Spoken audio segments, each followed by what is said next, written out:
¿Cómo están? Bienvenidos nuevamente a este espacio para hablar de periodismo y hoy particularmente tenemos un tema increíble, el periodismo digital, con una gran invitada que nos acompaña desde Tokio. Gracias por este cambio horario. Yo sé que fue complejo coordinarnos, pero lo estamos logrando y vamos a tener una gran plática. Si se quedan hasta el final de este video, les aseguro que van a aprender muchísimo sobre marca personal. Vamos a hablar de inteligencia artificial, de innovación en periodismo y sobre todo de este tema, periodismo digital. Le doy la bienvenida a Luza Medina. Ella es periodista venezolana, vive allá en Japón. Tiene una larga trayectoria, ha cubierto, por ejemplo, eventos importantes como los Juegos Olímpicos, los Paralímpicos de Tokio del 2020. También ha trabajado en editoriales grandes como el Grupo Planeta, es corresponsal, consultora de comunicación y la invité porque hace un between súper interesante entre periodismo, todas estas herramientas de marketing digital, marca personal, y vamos a estar hablando de eso el día de hoy. Luza, bienvenida, ¿cómo estás?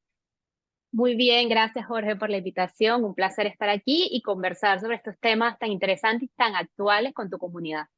Perfecto. Bueno, yo siempre le pido a mis invitados que den una breve descripción de cómo llegaron al periodismo, porque todos tenemos una historia que contar respecto a eso. ¿Cómo llegaste vos? Bueno, desde pequeña, desde los 5 años, 6 años, recuerdo que uno de mis primeros regalos fue una máquina de escribir, rosada, era de Barbie, por cierto, ahora que está tan de moda el tema de Barbie. Y recuerdo que me la pasaba escribiendo, escribiendo, escribiendo. Era como, escribía cartas, escribía cosas muy pequeñas, evidentemente, pero siempre me gustaron mucho los libros y la escritura. Y desde pequeña me preguntaban qué quería hacer y yo decía que quería ser periodista. Entonces creo que a partir de allí siempre me ha gustado mucho escribir y cuando ya, bueno, llegó el momento de decidir qué quería hacer, ya yo estaba desde muy pequeña muy decidida a que quería estudiar comunicación social. Perfecto. Bueno, en tu currículum, que es inmenso, pude ver, por ejemplo, la fundación de Sello Cultural. Esta fue una iniciativa tuya que ganó un premio importante allá en Venezuela. Contanos un poco de eso. Sí, bueno, fue mi tesis de grado en la universidad cuando me iba a graduar. Yo soy comunicadora de la Universidad Central de Venezuela y este es un medio digital, estoy hablando de un medio digital hace 10 años, cuando de alguna manera no había tantos medios digitales en Venezuela. El Twitter era lo que estaba de moda, el Twitter estaba empezando en esa época. Y yo lo que veía en el área cultural, específicamente en la crónica, me gusta mucho la crónica, era que no había, todo el tema cultural era muy copiar y pegar de notas de prensa, de notas de farándula, pero había como muy pocos espacios donde una persona que tuviera un proyecto nuevo, se quisiera de alguna manera tener acceso o difundir en un medio, era totalmente difícil si no tenía, digamos, algún contacto. Entonces, en esa época se hice, digamos, toda la investigación y tuve que consultar mucho con periodistas digitales en otros países porque no había mucha información sobre ese tema en ese momento. Presenté el trabajo y luego lo presenté en este premio que tenía Telefónica Venezuela en ese momento, que se llama Estímulo a la Comunicación, que era un premio además que también participaba a la escala latinoamericana. Entonces, bueno, se creó ese proyecto que todavía sigue vigente y de alguna manera sirve para, muchos colegas también me dicen, mira, tengo esta crónica, tengo este texto, me gustaría difundirlo, me permites usar esta plataforma y yo, claro, bienvenido, es una plataforma que de alguna manera es colaborativa y lo que busca es apoyar nuevas iniciativas. Yo siempre he dicho que nuestra generación ha vivido de alguna forma esta transformación, este boom tecnológico. Lo hemos vivido en carne propia, lo hemos sentido. Ya las nuevas generaciones no entenderán muchas cosas como teclear, por ejemplo, mandar mensajes de texto o chatear con un celular que tenía el teclado sobrepuesto, o sea, muchas cosas que probablemente son ya imposibles, impensables de verlas en la realidad. Esta transformación que la viviste en los medios de comunicación, como también la viví yo, porque creo que somos contemporáneos en edad, eh, ¿cómo te cambió la vida? ¿O qué grandes aprendizajes te dejó? Lo que pasa es que Venezuela, bueno, cuando yo empecé a estudiar comunicación social, acaban de cerrar un año antes, acaban de cerrar un medio de televisión que era Radio Caracas Televisión. Entonces, ya tú empezabas a ver que la transformación venía también a nivel de la crisis política y económica en Venezuela, pero que además esa era, yo lo veía como una oportunidad. Yo decía, yo no sé qué va a pasar con los medios actuales. Yo trabajé en el Diario Nacional, que actualmente pues también estuvo muy afectado con políticas del gobierno, por ejemplo. Entonces ya yo veía que eso iba a pasar y veía en los medios digitales. en las redes sociales una oportunidad de comunicación, una plataforma más. El problema es que en ese momento, claro, no había tanta información y era uno, bueno, ensayo y error. Era mucho de aprendizaje, de equivocarse y a partir de allí, pues bueno, hacerlo mejor. Perfecto. Vamos a hablar de periodismo digital. Me lo pidieron en las redes sociales hablar de este tema que es muy importante, sobre todo porque hay muchos que quieren hacer periodismo digital, pero empecemos contando qué es periodismo digital. Bueno, es el, digamos, el periodismo tradicional, de alguna manera, contar historias, llevar las historias al acceso a las personas, pero usando las ventajas de las plataformas digitales. El periodismo digital, obviamente, actualmente, y yo creo que esto va a seguir por muchos años más, se basa mucho en el video, es decir, el video es ahorita un recurso, el video combinado con el audio, evidentemente, que te permite, muchas personas están consumiendo noticias, están consumiendo contenido a través de video. Y de allí también consumen noticias a través de los medios digitales. Realmente el consumo de medios impresos, periódicos, etcétera, está cada vez, digamos, quedan como para nuestros padres, que yo creo que Ujú. todavía compran el periódico, pero en algún momento ya no, eso no va a ocurrir. Las nuevas generaciones ya consumen contenido de una manera distinta, consumen contenido quizás de una forma hasta más desordenada, porque el periódico de alguna manera tenía una diagramación, tenías la primera página, ibas pasando las páginas y había un orden de lectura, pero en Internet las nuevas generaciones consumen distinto, buscan, quieren saber sobre un tema, hacen búsqueda, consultan 3, 4, 5 páginas, entonces la manera de escribir para estos medios digitales, igual que la manera de hacer un video, tiene que ser totalmente distinta, porque tenemos que pensar que estas nuevas generaciones consumen contenido de una forma distinta. Y esas características, por ejemplo, además de lo multimedia, que es lo que ya estabas mencionando del periodismo digital, está el tema de la interacción, que creo que es una gran oportunidad que genera el periodismo digital. Dar la oportunidad a la audiencia de participar y creo que eso se aleja mucho o lo diferencia enormemente de lo que es el periodismo tradicional, de leer un periódico, de una información que ya salió, pero lo leíste y ya está. Sin embargo, en el periodismo digital existe esta oportunidad de que la gente pueda participar, pueda no solo comentar, sino incluso ser protagonista de alguna forma de la historia. ¿Es así? Sí, y también de alguna manera muchas personas se vuelven como estos, digamos, reporteros ciudadanos, que son, y lo veíamos mucho cuando hay, en Venezuela ocurrió mucho, en Venezuela hay pocos países que son muy activos en Twitter, que ahora se llama X, pero no vamos a hablar de eso en estos momentos.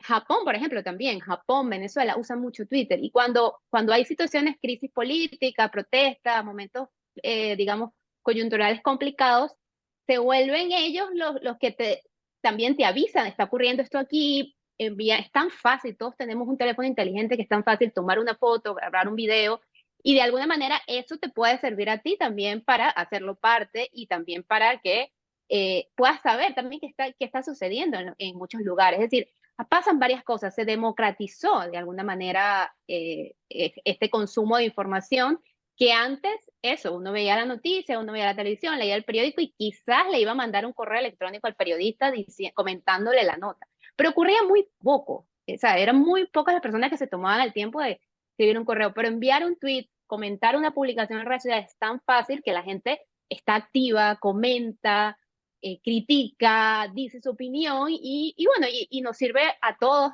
los profesionales para medir un poco la opinión pública también. Hablando de este periodismo digital, yo siento, en mi opinión, que los medios y los periodistas muchísimo se quedaron atrás con la ola tecnológica y la avanzada que tuvo las redes sociales, esta explosión de la última década, por así decirlo. ¿Crees que en verdad los periodistas todavía y los medios de comunicación seguimos atrasados tratando de seguirle el hilo a todas las redes sociales nuevas que aparecen o ya hay una adaptación natural que lo trajo la gravedad? Yo creo que las nuevas generaciones, es decir, digamos, los que se acaban de graduar, obviamente vivieron todo este, o sea, crecieron con todo este avance tecnológico, pero de alguna manera nuestra generación y quizás los que tienen un poco más tiempo de experiencia, todavía hay resistencia al cambio. Es decir, a mí, como te digo, a mí me encanta escribir y me encantan los medios impresos, pero entendí muy fácilmente que todo estaba cambiando y que había que montarse en esa ola.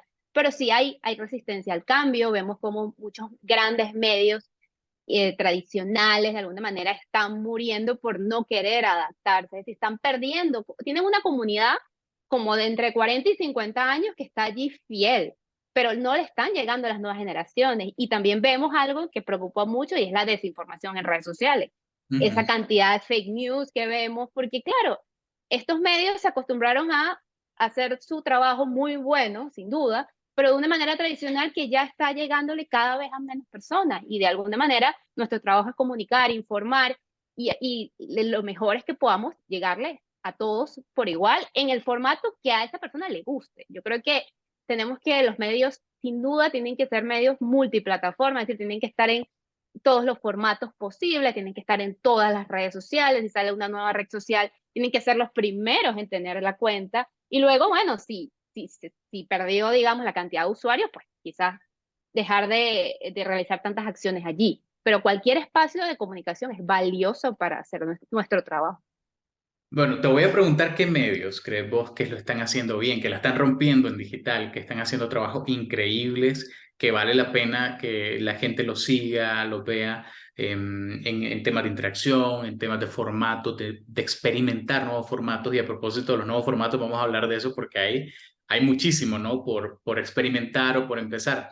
¿Qué medios consideras que la están haciendo bien en América Latina, de pronto de los que consumimos español? Sí, yo creo que, bueno, quiero hablar un poco específicamente del caso de Venezuela, que Ujú. se cerraron muchos medios, que cambió de alguna manera la política editorial de muchos medios.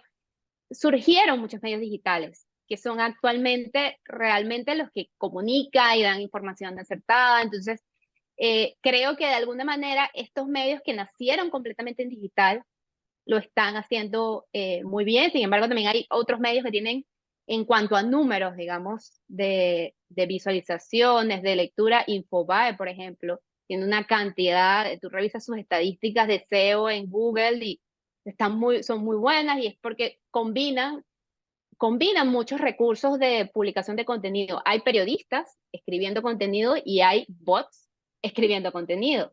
Contenidos muy simples que generan, digamos, visitas, viralidad, pero que los ayudan a mantenerse posicionados en Google. Eso en cuanto a, digamos, en cuanto a números, en cuanto a que la gente está leyendo y está consumiendo el medio. Sin embargo, a mí me gusta un poco los medios que son un poco más ya Estados Unidos, Ujú. Europa, que se atreven a hacer contenido multimedia, digamos un poco más hacia la infografía, pero en digital, el New York Times, etcétera. Lo que me preocupa es que ahora solamente puedes consumir una noticia o dos noticias gratis. Para consumir el resto tienes que suscribirte. Mm. Habría que saber cuántos están suscritos. Esa es una de mis grandes dudas, porque realmente si es muy bajo el número de suscriptores, ese gran esfuerzo multimedia, ese gran esfuerzo por crear contenido de periodismo digital se está perdiendo porque le están llegando quizás a un número mucho más reducido de su audiencia. Luz, hay muchos que cuando les decimos periodismo digital, se les viene a la mente las redes sociales, pero periodismo digital no es necesariamente hacer periodismo en Facebook o transmitir cosas en vivo por Twitter o por X, como se llame. Te pregunto, ¿cuál es el alcance real, las oportunidades que nos da el periodismo digital a todas las generaciones periodísticas? No hablemos solo de los nuevos que ahora ya pues nacieron de alguna forma con la tecnología y con herramientas increíbles, sino también de otros que se quieren adaptar y que están trabajando en esta transición. Sí, a ver, el problema es que no son el periodismo digital no son las redes sociales. Las redes sociales son un canal que te permite que más personas sepan de este contenido que tú generaste, ya sea en video, ya sea en contenido multimedia, ya sea tus noticias. Pero las redes sociales, realmente lo que puedes hacer allí, bueno, ahorita desde la salida de TikTok, quizás también hay una ola del video corto que tiene mucha difusión, pero el video corto al final, ¿qué tanta información tú puedes incluir en un video de 15 segundos, de 30 segundos, de un minuto como mucho? Porque el éxito de este algoritmo que le da una difusión masiva es que mientras más corto, mayor difusión.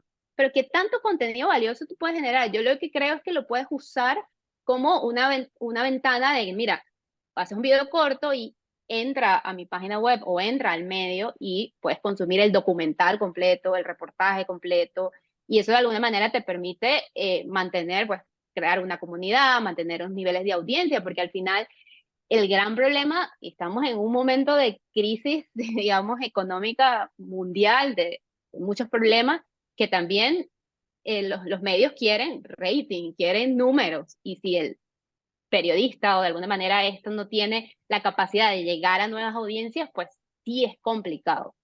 Entonces, yo lo que creo es que tienen que verlo como son nuevas plataformas y que lo malo es que hay que estar todo el tiempo consumiendo, enterándose de las innovaciones porque cambia muchísimo. Todo esto que Ujú. estamos hablando hoy, probablemente en 2 meses ya habrá muchos cambios que no hablamos en esta conversa. Asumiendo y siguiendo la línea de esta conversación, por ejemplo, un buen caso de estudio son los newsletters, que han logrado de alguna forma muchos de ellos monetizar incluso sus plataformas y no, o sea, usan las redes sociales pero solo como un enganche, pero llevan a la gente hacia sus bases de datos y desde ahí comienzan a manejar y a trabajar a las audiencias. ¿Qué otros ejemplos, además de newsletter, podrías considerar buenas prácticas en el periodismo digital? Hay un medio en Venezuela que se llama Soy Arepita, que solamente se enfoca en el newsletter y acaban de ganar un premio este año de Online Journalist, porque justamente eso, hacen un esfuerzo en hacer un newsletter tan atractivo que todas las personas ya saben que todos los lunes o el domingo a las 7 de la noche van a recibir su arepita, que bueno, es una comida tradicional venezolana, no sé si has comido arepa, que también es Sí. muy popular en Colombia, y ya están acostumbrados y han creado una comunidad tan grande solo enfocado en un medio, en una plataforma que es el newsletter. O sea, creo que eso sería un gran ejemplo de estudio. Además que, obviamente, lo que ocurrió en Venezuela, como de alguna manera se vieron afectados muchos medios, esto se vio como una oportunidad de, bueno, medio digital, como quizás muchos gobiernos creen que no tiene tanto alcance, o en ese momento creían que no tenía tanto alcance, le dieron mucha libertad para poder informar y hacer el trabajo como debe ser.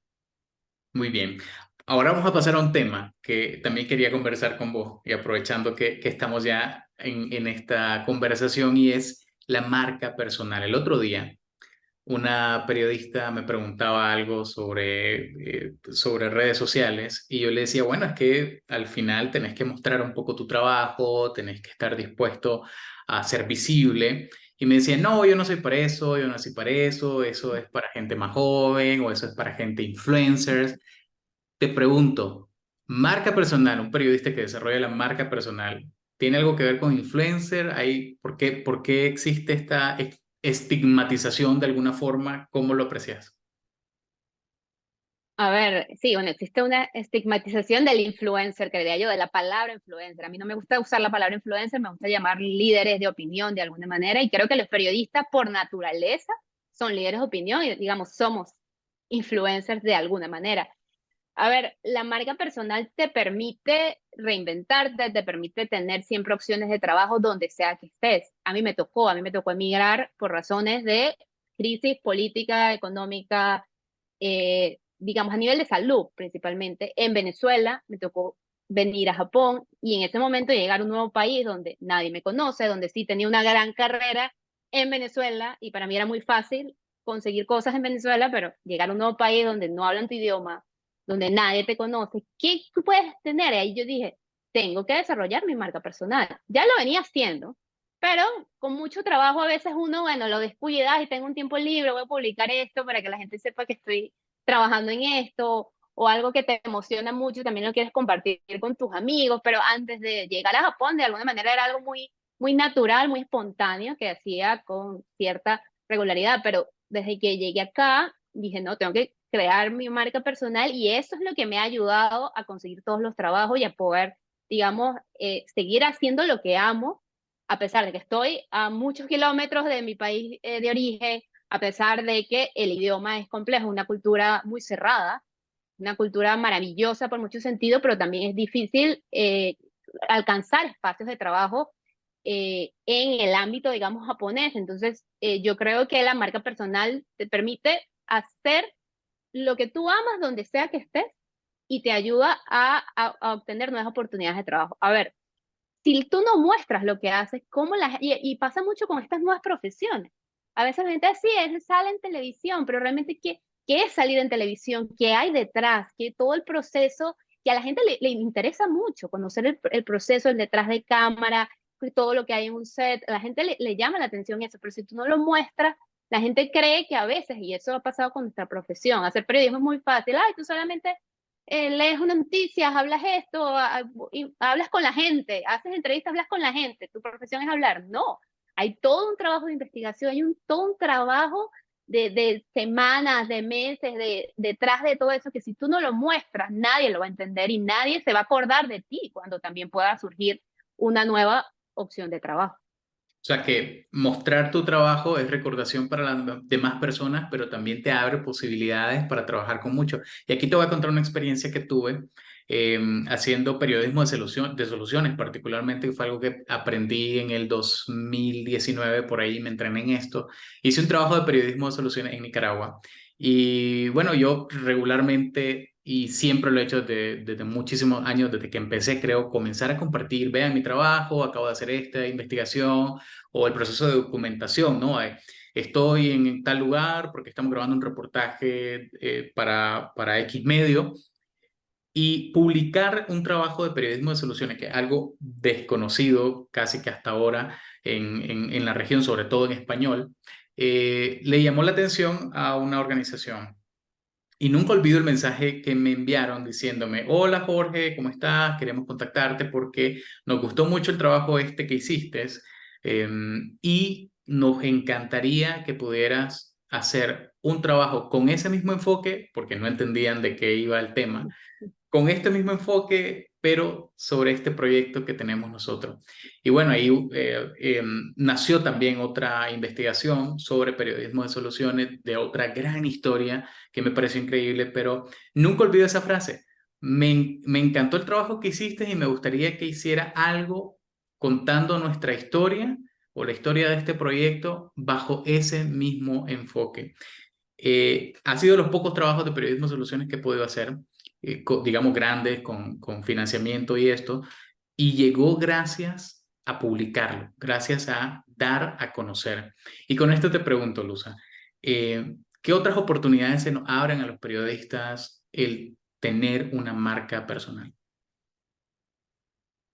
Además, muchísimas oportunidades, pero yo creo que además las redes sociales son, por ejemplo, son globales, le pueden llegar a cualquier persona y la gente a veces no sabe la cantidad de oportunidades que, bueno, a mí me ha pasado aquí en Japón, por ejemplo, porque los japoneses, aunque no entienden el idioma, aunque estemos tú y yo hablando español, ellos son muy observadores.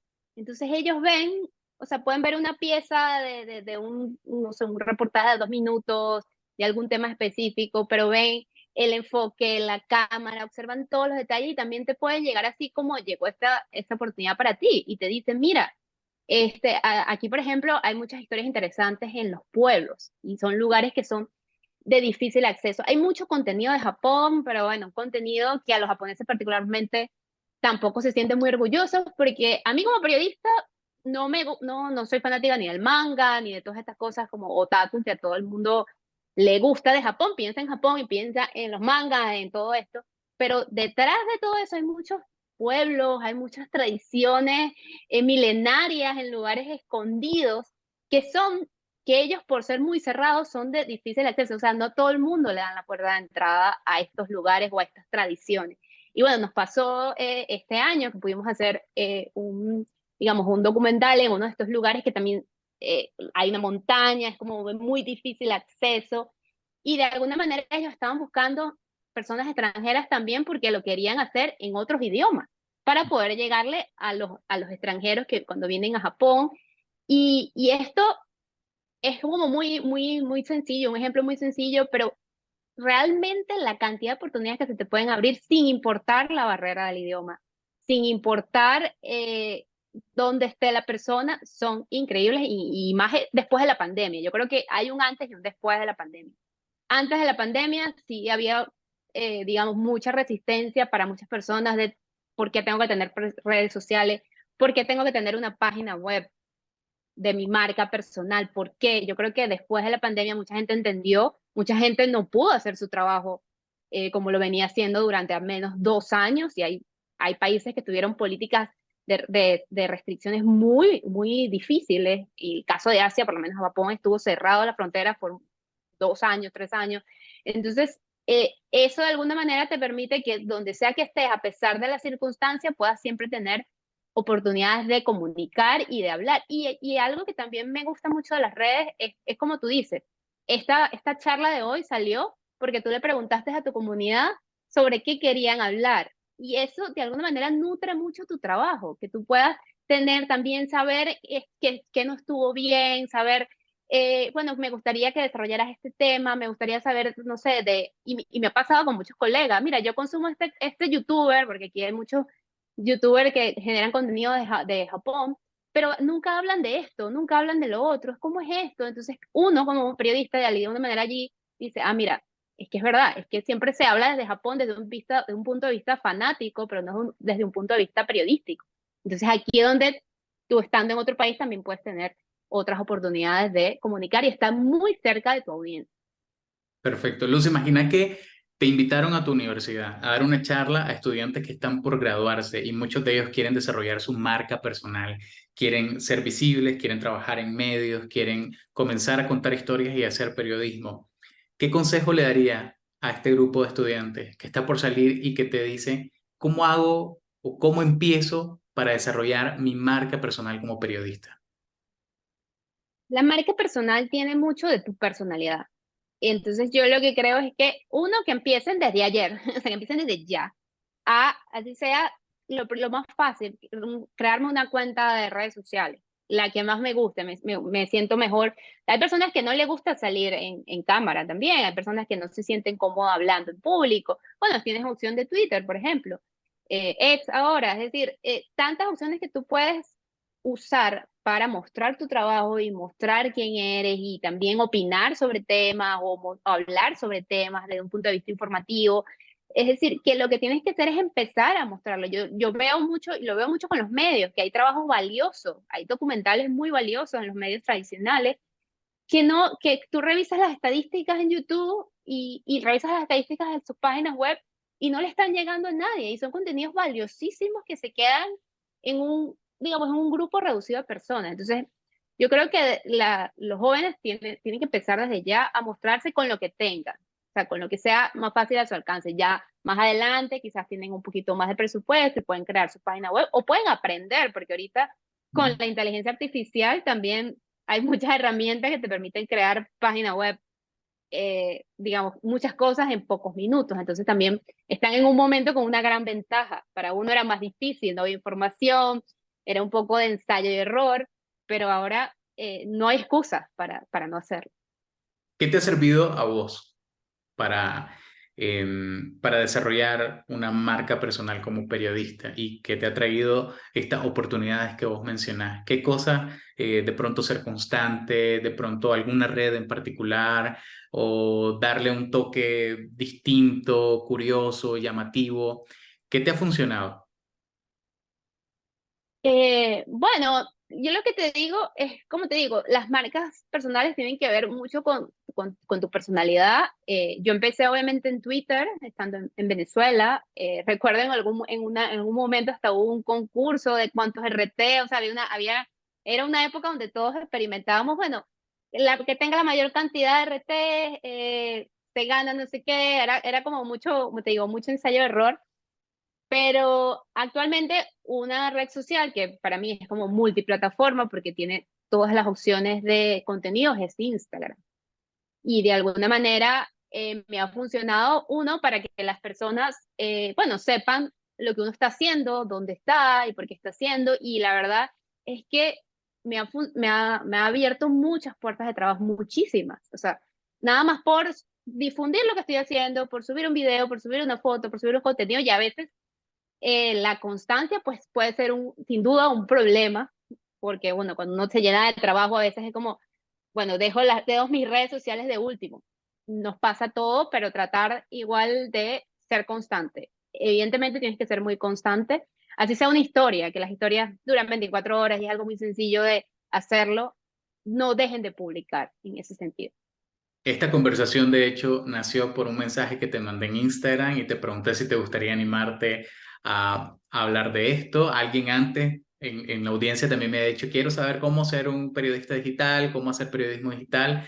Y yo dije, bueno, Luza nos puede contar y puede ser una gran conversación. Y así va hasta este momento. Quiero preguntarte, ¿qué desaconsejas vos que sos consultora en comunicación? ¿Qué tipo de cosas no deberíamos hacer? Ya dijimos lo bueno, cómo empezar, pero ahora, ¿qué cosas no deberíamos hacer con nuestra marca personal como periodistas? Bueno, uno, sin duda, como periodista, nuestra credibilidad es todo.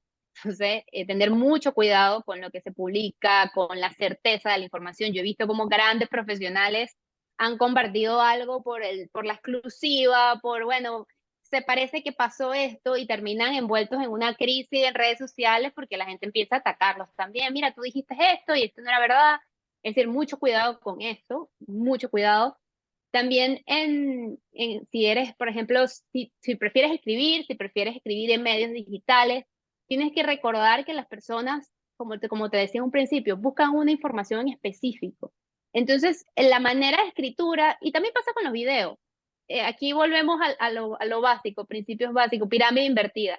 Empezar por lo más importante.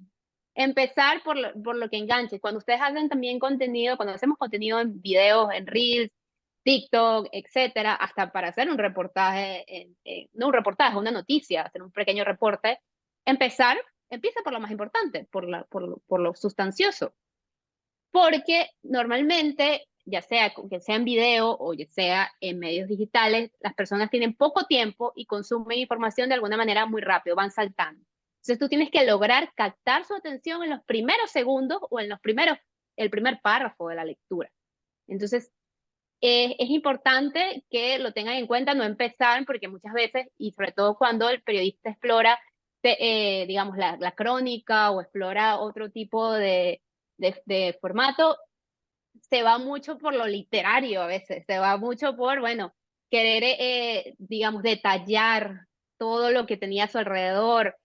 También pasa visualmente, las imágenes pueden ser muy bonitas, pero no explican de qué va. No entiendes hacia dónde va y la gente simplemente, lo pasa, lo sigue y no lo consume completo. Entonces, cuidado con esto, cuidado de alguna manera. Con esta, digamos, perder el foco de lo que quieres comunicar. Trata siempre de que la gente lo consume, tiene poco tiempo, tienes que tratar de captar su atención y esto es una manera clave de poder, digamos, llegar a más personas. Ahora mismo hay un boom de la generación de contenido, vemos un boom de creadores de podcasts, de gente que está hablándole a micronichos sobre temas específicos, y también a estos creadores de contenido, influencers, o como le quieran llamar, que muchos periodistas tristemente lo ven como competencia. Yo creo que tenemos mucho que aprender de ellos, de lo que están haciendo, y obviamente conservando estos principios periodísticos. ¿Qué cosas crees que deberíamos de aprender los periodistas de toda esta gente que tiene grandes audiencias, que está comenzando a monetizar en diversas redes sociales, y que están haciendo ciertas cosas positivas que pudiéramos retomar? ¿Cuáles son estas? Bueno, yo creo que de principio que ellos se atrevieron, que perdieron el miedo, que fueron constantes. Muchos detrás de esos éxitos de números hay una constancia de siempre busquen sus primeros videos y van a ver que tenían 100 reproducciones, 200 reproducciones, casi nadie los veía, y luego ya tú ves que todas sus publicaciones tienen miles y miles y miles de reproducciones. Es decir, yo creo que uno dejar atrás esos, digamos, esos prejuicios de no, la gente va a creer que soy un influencer. Al final, como te digo, los influencers son líderes de opinión y que más que un periodista que tiene la ética, que tiene los estudios para informar correctamente sobre un tema, porque lo que vemos con esos creadores de contenido es que también se entran en una ola de tendencias, en una ola de compartir información que no verifican, que es información falsa, y yo lo veo mucho con TikTok. Yo como consumidora trato siempre el algoritmo y le digo, mira, esto no, esto es falso, esta información no me interesa, esto no me gusta, porque no quiero que mi TikTok se llene de contenido muy poco verificado y de contenido que además es una locura la cantidad de contenido que vemos en TikTok que, que están informando, que están llegando a un público grande, que están desinformando de alguna manera a esta población y la población lo sigue. Entonces, cuidado con esto, que más que un periodista que realmente puede ser especialista en un tema para realmente dar la información correcta, comunicar y poder llegar a esta audiencia correctamente. Es decir, yo creo que también hubo un boom con la pandemia, muchos de estos podcasts, sobre todo con el tema de los podcasts, ya no existe, pero sin embargo Spotify estaba dando dinero, estaba dando financiamiento porque quería podcasts en español de temas específicos que no había, historia, economía, o sea, había temas en Spotify, ya ahorita ya creo que están cubiertos todos, pero durante la pandemia que querían periodistas, por ejemplo, que hablaran de ciertos temas que nadie estaba desarrollando porque muchos estaban desarrollando los mismos tipos de temas. Entonces yo creo que no lo vean como una amenaza, sino como una oportunidad y quizás si hay que inspirarse en que ellos son constantes y que se atreven y que no tienen el miedo de estar allí presentes todas las semanas, hasta todos los días en muchos casos. Y a propósito de este miedo que generan las nuevas cosas, estamos viviendo justamente el boom de la inteligencia artificial, con la aparición del ChatGPT y un montón de cosas más. ¿Cómo queda el periodismo en medio de esta explosión de inteligencia artificial? Y aquí, bueno, al menos yo he visto oportunidades muchísimas en temas de verificación de datos, en cómo contar historias también, porque hay como viene esta ayuda, pero hay amenazas al mismo tiempo. ¿Cómo crees que los periodistas nos debemos adaptar a la inteligencia artificial? Bueno, yo creo que el periodista tiene una gran ventaja y es que nosotros somos muy buenos haciendo preguntas. Al final, ChatGPT o BART son chats de inteligencia artificial que te va generando respuestas de acuerdo a tu pregunta. No es lo mismo, va a llegar un momento, pienso yo, que el que haga las mejores preguntas va a obtener las mejores respuestas y va a poder nutrir su trabajo de acuerdo a lo que esté buscando al arista. Obviamente, una persona que no tenga esa formación va a usar estas herramientas de una manera muy básica y le va a generar un contenido que de alguna manera vamos a ver también replicado en redes sociales y va a ser todo como muy parecido. Yo lo veo como un aliado en muchos aspectos, como tú dices, para verificar información, para buscar ideas también, para, bueno, beber un punto de vista, como estás conversando con alguien. Como pasa a veces cuando uno tiene algo, como dice, tienes un texto, déjalo reposar, léelo mañana a ver qué tal. Bueno, tu amigo está dormido porque son las 2 de la mañana y tú dices, bueno, déjame ver qué me dice ChatGPT y le vas haciendo preguntas y vas generando una conversación que simplemente puede nutrir tu trabajo, más no va a ser la base de tu trabajo. Perfecto, porque esto quería traer la colación porque estamos en el momento en que muchos dicen, vamos a desaparecer. De hecho, en el informe este que hizo OpenAI sobre el impacto en cierta industria, mencionaba el periodismo, los escritores, como uno de los más afectados digamos, la aparición de la tecnología. Pero coincido con vos en que hay muchas más oportunidades y bueno, en los riesgos y en las amenazas que siempre han estado vinculados al tema de la desinformación. Ahí está la oportunidad para que entren los periodistas en acción a verificar información o nuevos medios de verificación de datos que usen inteligencia artificial precisamente para desmitificar toda esta desinformación que circula en el Internet y que probablemente mucha en el futuro será generada por la inteligencia artificial. Y hablando de innovación, yo siempre creo que Asia está adelante del resto del mundo. ¿Qué cosas o qué innovaciones en los medios de comunicación asiáticos has visto que, que nosotros podríamos retomar o que van a marcar una tendencia en los próximos años? Bueno, yo creo que sin duda el uso de la inteligencia artificial, ya hemos visto de alguna manera cómo crean, que es una amenaza obviamente para nosotros, que crean avatar de inteligencia artificial para reportar y dar noticias. Ojo, en países, digamos en Japón y creo que en China es lo mismo, las jornadas de trabajo son muy largas. Entonces, a veces, de alguna manera, automatizar ciertos trabajos, utilizar la inteligencia artificial para, bueno, mejorar los horarios, que sean horarios de trabajo de alguna manera normales y que la gente pueda también tener sus momentos de descanso, creo que es valioso. Sin embargo, en Japón ocurre también hay un problema de igualdad de género. En el caso de las mujeres, Yo creo que la inteligencia artificial y el uso de robots puede ser una amenaza porque muchas tienen trabajos de medio tiempo y los trabajos de medio tiempo son los trabajos que de alguna manera pueden ser fácilmente reemplazados por robots. Hablo de trabajos que no tienen que ver con el periodismo, pero que son trabajos muy mecánicos que sin duda ellos en robótica tienen unos robots que hacen ya muchísimas cosas y que de aquí al 2050 va a ser una locura. Esto sin duda. Pero yo creo que la aparición de estas tecnologías no va a hacer que las otras desaparezcan.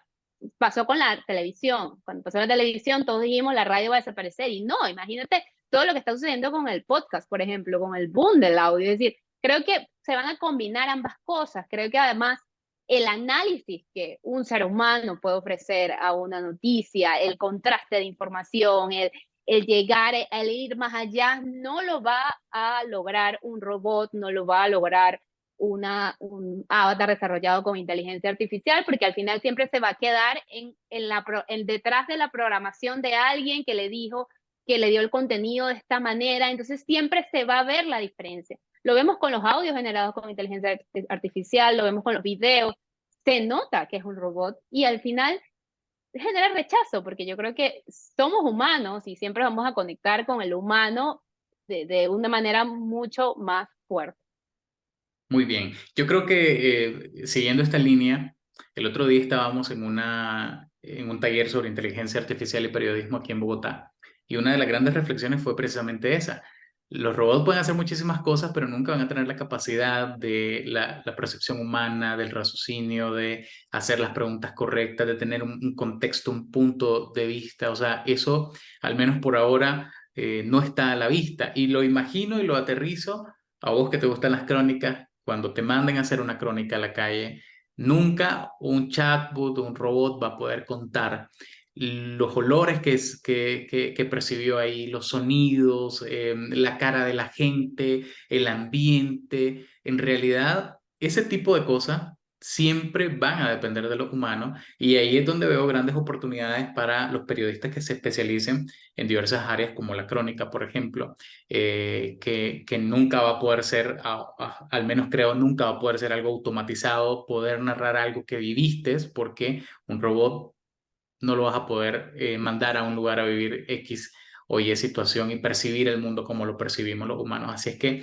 de esta forma yo también creo que si bien son herramientas que nos van a ayudar a liberar cierto tipo de tiempo y a ayudar también a automatizar algunas tareas, nunca van a lograr reemplazar en su totalidad, sobre todo un trabajo tan esencial para la sociedad como es el periodismo.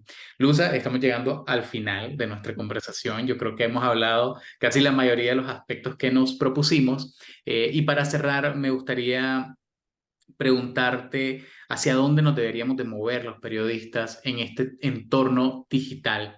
¿Qué tipo de cosas deberíamos estar aprendiendo hoy día? Porque en los próximos años o meses incluso va a ser la tendencia y va a ser una herramienta que, que nos va a generar ya sea ingresos o que van a ser requeridas.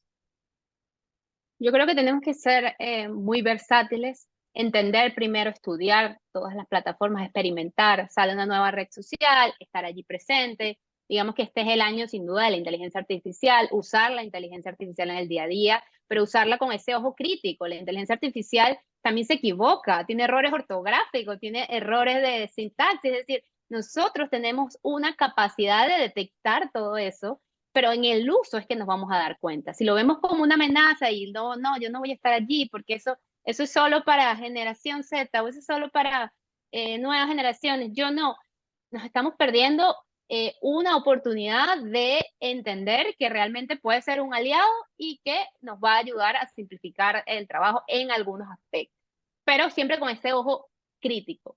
Creo que sin duda tenemos que aprender de todo lo que tenga que ver con los multimedia, tenemos que aprender a hacer, así nuestra especialidad sea el periodismo digital, impreso, es decir, en otros aspectos, tenemos que saber hacer videos, tenemos que saber hacer audio, tenemos que saber un poco de edición también. Lo vemos como las grandes cadenas, normalmente al periodista le toca ir con el celular, grabar todo, luego editarlo y luego enviarlo al canal. Es decir, tenemos que ser muy versátiles en esto. Quizás hace muchos años era distinto, tenías todo un equipo contigo acompañándote a generar el contenido, ahora ya no sucede de la misma manera, entonces tenemos que ser muy versátiles, aprender todas las innovaciones que están surgiendo y adaptarlas, o sea, buscar la manera de seguir haciendo lo que amamos con esa pasión y con ese empeño en estas nuevas plataformas. Perfecto. Yo siempre digo que conocemos a la gente por lo que sigue en redes sociales, por lo que ve, lo que come, lo que consume. Te pregunto qué aplicación tenés ahí en tu celular que te ayuda en tu trabajo periodístico y que decís, uff, esta me salvó la vida hoy. Bueno, muchísimas. A ver, va a depender, digamos, del país en el que esté. Evidentemente, ahorita, al estar en Japón, mis aliados son todas las que tienen que ver con el diccionario en japonés, el traductor de alguna manera en japonés. Todas las aplicaciones japonesas son, digamos, mis aliados actualmente. Perfecto. La mía, te cuento, es CapCut, que es esta para editar videos y hacer unas ediciones en cuestión de segundos y lo que querrás sacar o lo que querrás publicar, podrías hacer un reportaje en esta aplicación y te va a ayudar muchísimo. Pero como decíamos, la tecnología avanza tan rápido que mañana puede ser otra.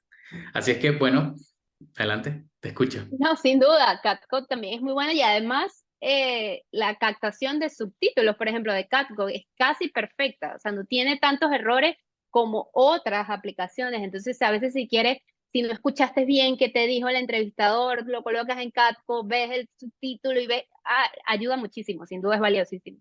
Algo que tenemos en común los nicaragüenses y los venezolanos es que nos comemos la S, no la pronunciamos así como debería ser, la cambiamos. Y a propósito de estos subtítulos del CapCut, estuve hace poco en un curso de acento neutro y había muchos ejercicios que hacer y para darme cuenta si lo estaba haciendo bien o no, en ocasiones me grababa y le pedía al CapCut que me hiciera los subtítulos y se me ponía la S como J o u otra cosa, es que definitivamente la pronuncié mal, así es que sí, es una gran herramienta, si todavía no la están usando, se las recomendamos.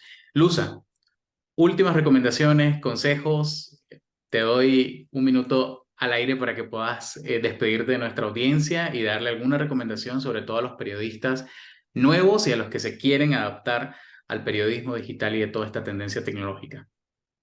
Bueno, comienza ya, puedes comenzar con algo sencillo, un blog. ¿Qué más sencillo que un blog? Comienza con un blog, comienza a escribir, comienza a compartir contenido y comienza a aprender sobre todas estas nuevas plataformas, a editar videos, a crear contenido de fotografía, a sacarle las ventajas a los teléfonos. Mucha gente se queda sorprendida de lo que podemos grabar con los teléfonos. La gente cree que muchos de los reportajes de televisión se han hecho con cámaras que cuestan muchísimo dinero y no, los teléfonos tienen unas cámaras increíbles que si sabes aprovecharlas, sabes usarlas, le vas a poder sacar mucho provecho. Excelente. Bueno, Luza, muchas gracias por tu tiempo, por acompañarnos desde Japón y esperamos seguir conversando en redes sociales. Pueden encontrarte como. @Yenlusa con J, M y Lusa con Z en todas las redes sociales. Por ahí vamos a estar viendo tu trabajo y lo que seguís haciendo. Y a ustedes muchas gracias y nos vemos por acá en la próxima.